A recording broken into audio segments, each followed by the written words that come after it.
76% of the workforce at the Internal Revenue Service trusts its leaders to respond well to future emergencies, according to the 2021 Federal Employee Viewpoint Survey. That results because of the agency's response to the pandemic. Dave Wennergren's Chief Executive Officer of ACT-IAC. He's former Assistant Deputy Chief Management Officer at the Department of Defense. Dave, welcome. I think the most important word in all of that is trust. The IRS obviously took certain actions to generate trust in its workforce that, because of the pandemic, that now projects forward. What's the core of developing that trust, not just agency to workforce broadly, but leader to the ones that leader leads on a micro level? Dave, welcome.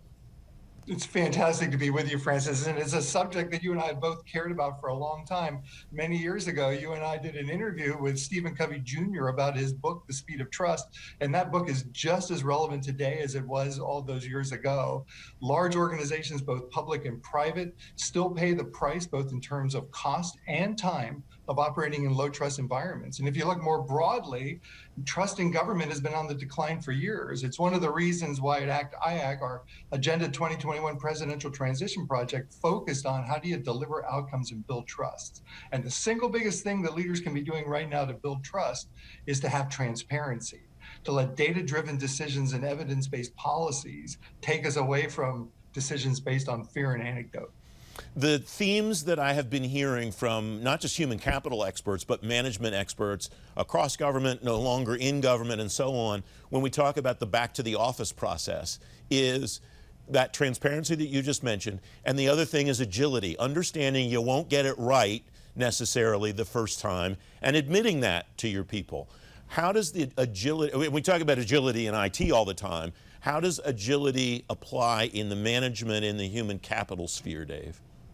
Well, that is just such an important and timely topic for us to talk about, because while agile and this idea about iterative speed and close to the customer began as a software development world, right now the push is all about agile government, that we can actually transform the major processes of government. Again, it's something ACT-IAC made a focus of our transition project, Agenda 2021. It's something NAPA, the National Academy of Public Administration, has been focused on with the stand-up of an Agile Government Center. If we can do three things, if we can help make the acquisition process move faster, we can help involve the customer, and the customer is both the customer like citizens, but the customer, the employees of the agency, and we can help to recognize that processes could be optimized and changed, we will make some profound differences that will, to your point, not only result in better outcomes for government, but also help to build up trust. Is it reasonable for one to say that agility with a capital A in the IT realm is maybe not accurate? Maybe it's agility with a small a, and those same concepts apply in the management and human capital field too, Dave?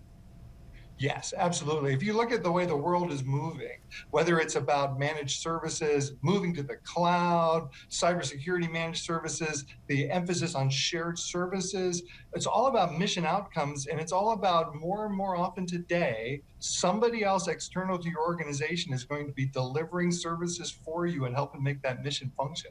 And we all have a lot of issues with that sort of giving up of personal control. And that's why these agile techniques have so much more relevancy than just to building an IT solution, because they're all about how do you create outcome-based performance measures? How do you have the right kind of service level agreements that will allow you to have trust and communicate and engage with your provider outside of your organization to help deliver results inside of your organization? All right, I'm going to pull the curtain back here for a minute. We sent you a note this week and said, what are you thinking about, Dave? Because I hadn't seen you on the show for a while. And the three themes that you sent me were, we talked about trust, we talked about agility, and character was the third thing you put in your note.